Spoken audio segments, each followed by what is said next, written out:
tanék meg, akit úgy hívnak, hogy Kuruc Levente, tehát a nevében minden benne van, én azt gondolom. És őről annyit kell tudni, hogy születése óta Vácon él, honvédség után dolgozott Németországban, tehát kipróbáltad akkor ezek szerint a külföldi lehetőséget. Első lányuk Barbara megszületésekor hazatelepültek a családdal, és 95 óta vállalkozó. Édesség, kis- és nagykereskedelem volt a fő profilod. 2004-ben ismertem meg ezt a vállalatot, a Forever Living Products vállalatot, Gulyás Melindának köszönhetően, és 2006-ban érték el az igazgatói szintet, ami további biztonságot jelentett a család számára. És a Leventével beszélve ő azt mondta, hogy az MLM, a network marketing, ki hogy hívja, teljesen megváltoztatta a gondolkodás módját és az életvitelét. Ennyire ne szaladjunk előre, hogy ez a cég, illetve ez a network marketing MLM, ez mennyire változtatja meg a személyiségét az embernek, hiszen valahol ez az üzlet erről szól, egy útról. Visszakanyarodva még, amikor elkezdted a vállalkozást, miért lettél vállalkozó, miért vágtál bele egy hagyományos vállalkozásba, esetleg miért láttad azt, hogy ez a te utad? Erre lennénk kíváncsiak. Igen, sziasztok! Sok szeretettel köszöntök én is mindenkit.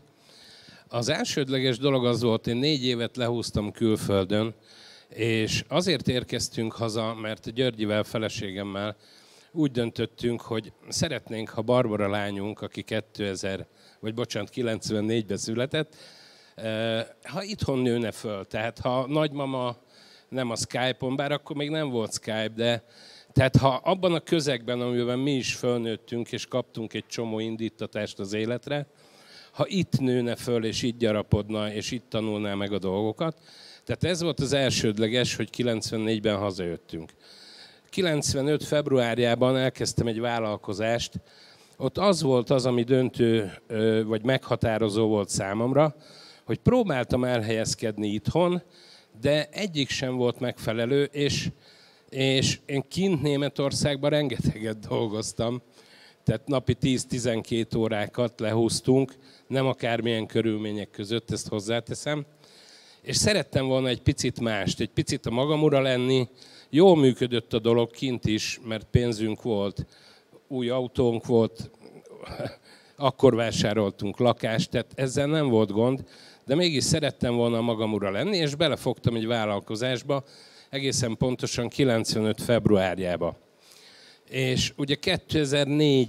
januárjába léptünk be, tehát ott már volt elég szép tapasztalatom a hagyományos vállalkozásokról.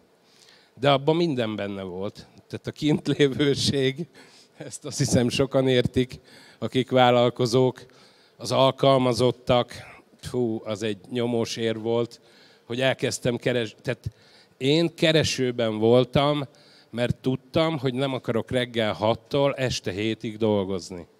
Valami mást akartam, már akkor is, amikor megismertem a network marketinget. Igen, hát az elején még a bevezetőben említettem, hogy várjátok meg azt a pillanatot, mert a vállalkozók életébe is eljön egy ilyen kereső fázis. Az Levente elmondása szerint ő egy ilyen kényszerpályán volt, és mivel nem talált egy megfelelő alkalmazotti állást, és azt mondta, hogy akkor gyerünk, vállalkozó leszek, így van. És valamit kezdek magammal.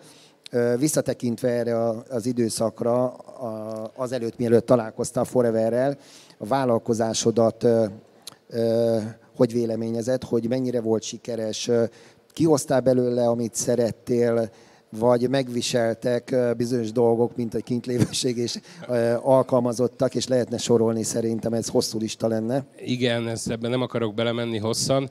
Ez mind a kettő igaz, Csaba. Olyannyira sikeres volt a vállalkozás, hogy a végén eladtam. Tehát nem kényszerből leálltam és megszűnt, hanem eladtam akkoriban elég jó pénzért, és a mai napig működik az a vállalkozás, és viszik tovább. Nekem nem ez volt a motivációm. Az volt a motivációm, hogy nem akartam olyan dolgokba belefutni, tehát ott mindent nekem kellett csinálni. Ez egy mókuskerék volt.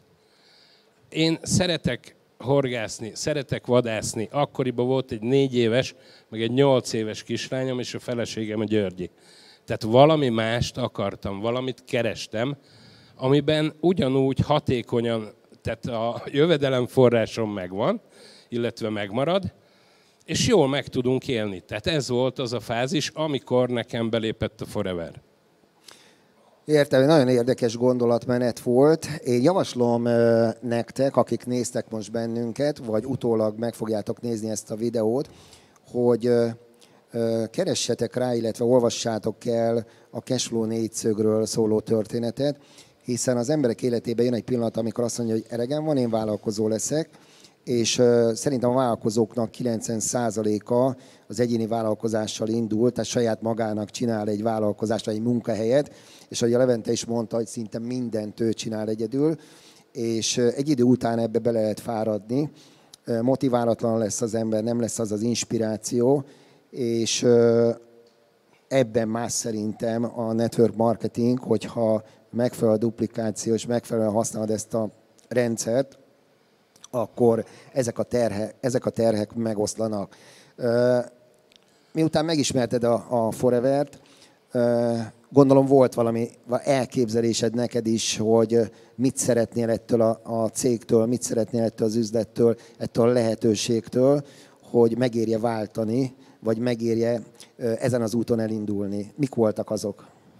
Gyakorlatilag ez úgy működött, hogy amikor én a Forevert megismertem, ezt egy harmadik lábnak választottuk. Tehát volt a hagyományos vállalkozás, volt mellette még befektetések, üzlethelyiségeket adtam ki, és ez egy harmadik láb volt, amiből tehát semmiféle elvárásom nem volt.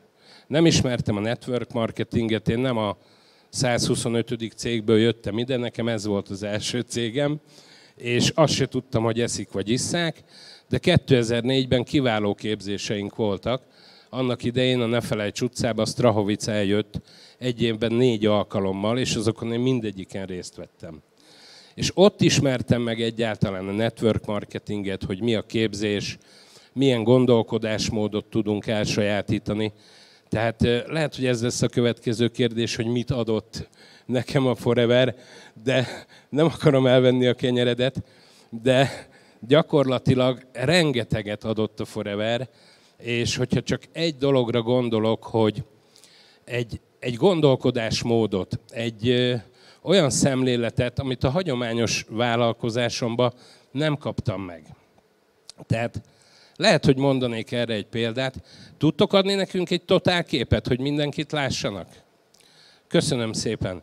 Ha megnézitek, itt ül 6 úriember, és a 6 úriemberből én vagyok egyedül kopasz, hogyha így ránéztek a dolgokra. Ez egy nyavajgós hozzáállás, hogy értsétek, hogy mire gondolok, és sokan nyavajognak körülöttetek a mai napon is, meg ha mentek jobbra-balra. De ha megnézzük ugyanezt az olvasatot úgy, hogy nem nyavajogni szeretnék, hanem büszke vagyok magamra, és kihúzom magam, azt mondom, hogy nekem van egyedül ilyen szép magas homlokom, és én hasonlítok egyedül Bruce Willisre, aki egy sármos pasi, akkor megértitek, hogy a gondolkodásmód hogy tud megváltozni ebben az üzletben. És ettől többet nem nagyon tudtok kapni, ha körülnéztek a világban, tehát mindenki sírrínya fog. Ez csak egy példa, bocsánat Csaba, és várom a kérdésedet. Szerintem megválaszoltál mindent, nagyon sok kérdésem nincs, azon gondolkodtam, hogy vége lesz ennek a felvételnek, és megyek haza, az első utam a fodrászhoz vezet, hogy úgy nézek ki, mint Bruce Willis.